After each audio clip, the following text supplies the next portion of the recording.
there's seasons of life that I've found out that your balance is not always going to be perfect in every area of your life, and that's okay. The point of it is that there should be times where your balance and your effort is focused more at home, on your family, on your kids. There's going to be times where, especially in somebody like my scenario where I'm a business owner, I have people that work with me that kind of rely on me and make sure that I'm leading them in the right way to make sure their careers are going the way that they should, they can feed their families, all those types of things. There's going to be times where the work side of things takes the majority of my time and effort. And I think about that kind of first and foremost going into tax season, because that's the busiest time of the year for me personally, just because of the volume that comes in from January through April. And we're used to that. I'm 11 years in to doing that. This is my 11th tax season. And so it's no shock. But at the same time, one thing that I think I've done well is understanding that there's going to be times where The Mark Bigg Show. What's up, everyone? Welcome back to the Mark Bigg Show. First and foremost, Happy New Year. Recording this the first day of 2026, actually. Just want to say thank you, and I hope that your 2025 was great, all you wish for, and I hope that 2026 is your best year yet.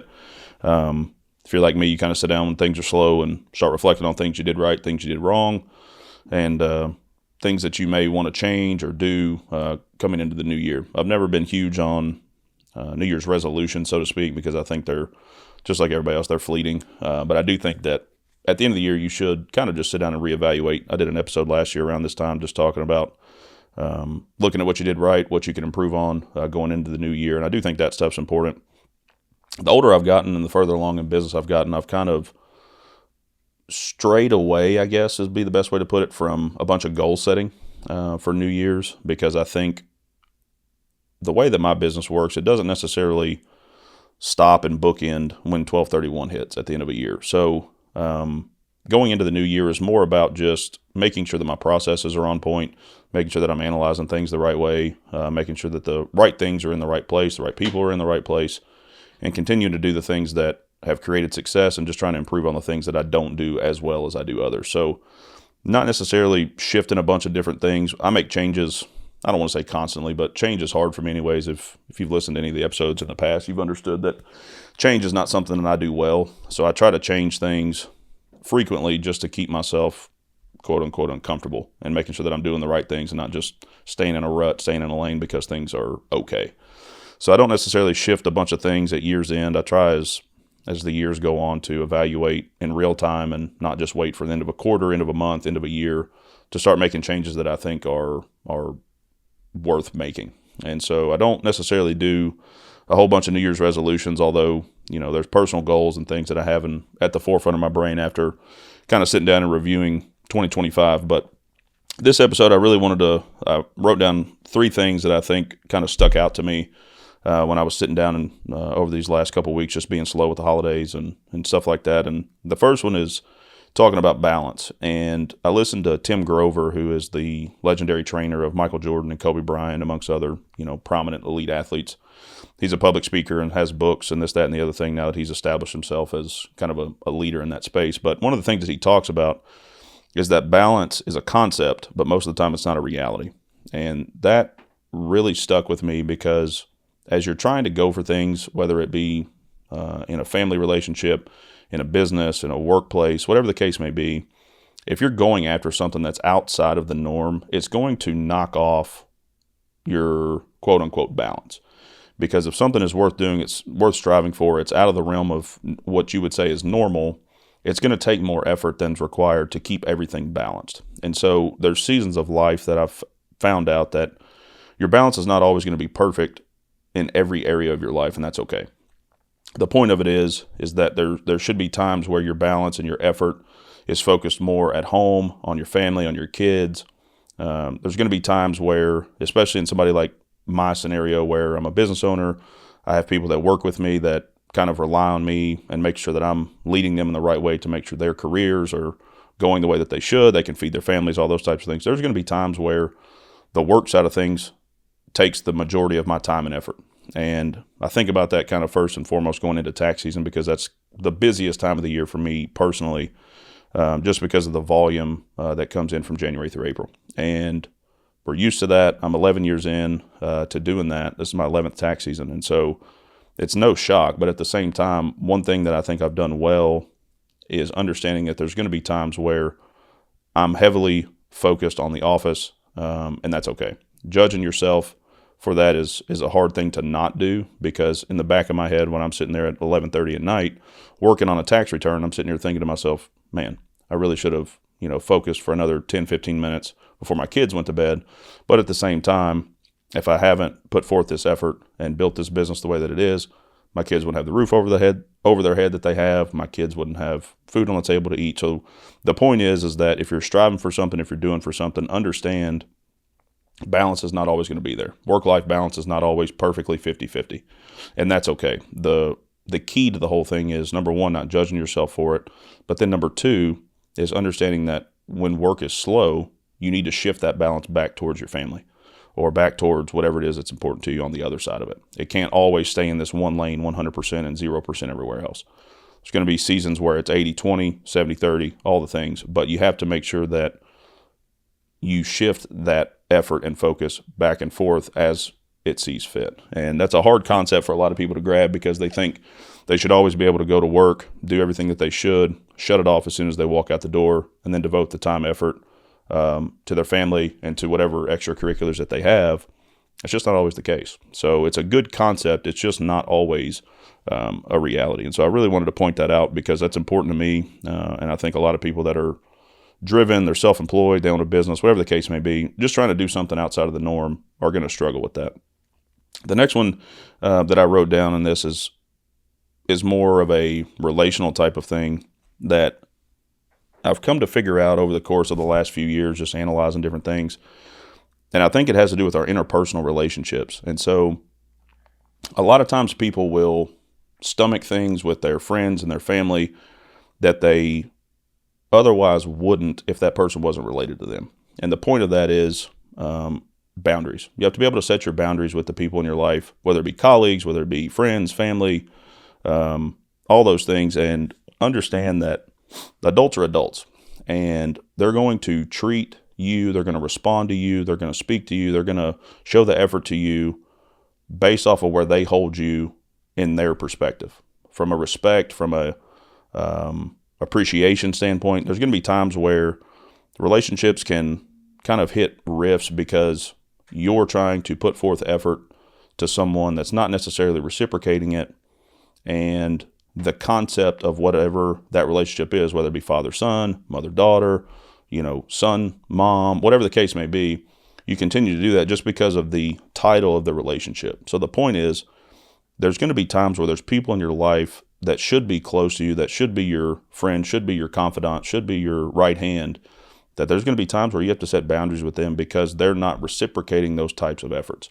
And I'm not talking about any one person specifically, but I see it so often in interpersonal relationships that just because this person is quote unquote my friend, or this person is quote unquote my cousin, or this is my mom, or this is my aunt or uncle, whoever the case may be, they're treating me in a way that I would not tolerate if it was any other adult. And so that's the whole point of making sure that your circle is tight enough to where when you pour effort out to those people, you're getting that effort reciprocated back to you. And I'm not telling you to go tell your mom to kick rocks, or your dad to kick rocks, or your spouse to kick rocks, whatever the case may be. But the point of it is, we're all adults at this point, and there's certain things, behaviors, responses, language, all the things that you would not tolerate from any other adult if they didn't have that title, whether it be mom, dad, aunt, uncle, spouse, whatever.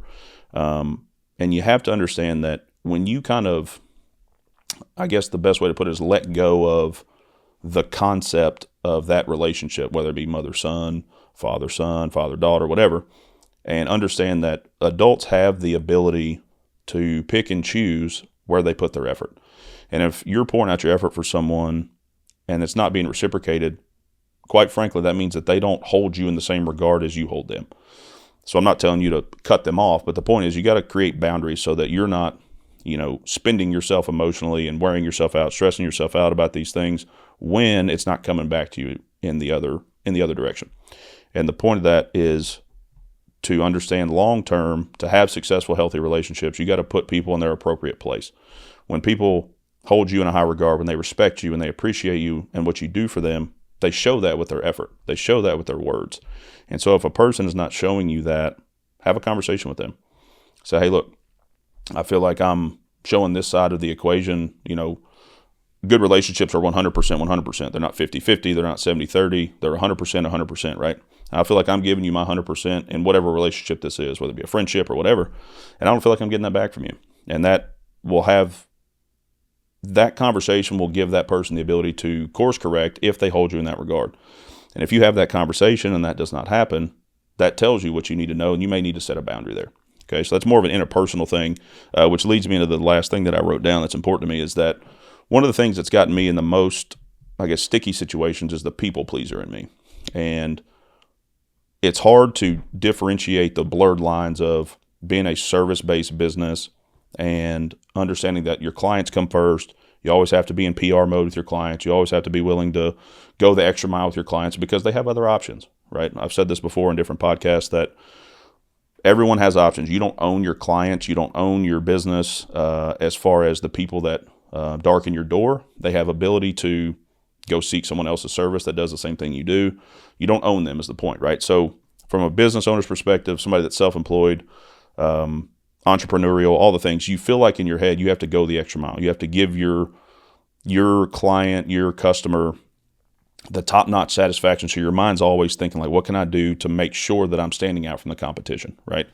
And for me, early on in my career, that meant responding to emails at 6 a.m., 10 p.m., on the weekends, on holidays, on vacation, all those types of things. So the people pleaser in me, those lines get blurred a lot when it comes to business and my interpersonal relationships with friends, families, colleagues, all those things. And so it's hard to shut that off. But what it leads to be honest with you, is you having an empty cup. You've heard it 1,000 times. You can't pour from an empty cup. So from somebody that feels like they're a servant, a giver, I put my best foot forward with people and try to earn their respect, earn their trust, all those types of things. If you're not careful, you end up finding yourself in a situation where, just like I mentioned a minute ago, you're putting yourself in a lot of positions where you're doing things for people that don't necessarily appreciate that back from you. And it puts you in some relationships that are what I would say is performance-based.